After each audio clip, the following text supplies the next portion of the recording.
Pinag-aaralan na raw ng LTFRB ang hiling ng mga taxi operator na itaas sa 60 pesos ang flag down rate ng mga taxi. At isa raw sa mga tinitignan ay yung magiging epekto nito sa inflation o bilis ng pagtaas ng presyo ng mga produkto at serbisyo, partner. Oo nga, kasalukuyan nasa 50 pesos ang flag down rate ng mga taxi kasunod ng inaprobahang pagtaas noong 2022. Ang sabi kaya ng netizens kung muli itong itataas. Para kay Carlo Biol, may hirap kung itataas ito lalo ro'y maraming commuter ang limitado na ang budget.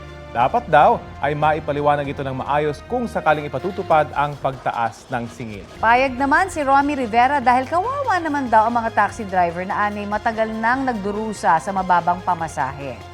Ang sabi naman ni Joe Gonzalez, hindi rin naman sumusunod yung mga taxi driver yung kanilang metro dahil sa pangungontrata o paniningil ng dagdag na bayad.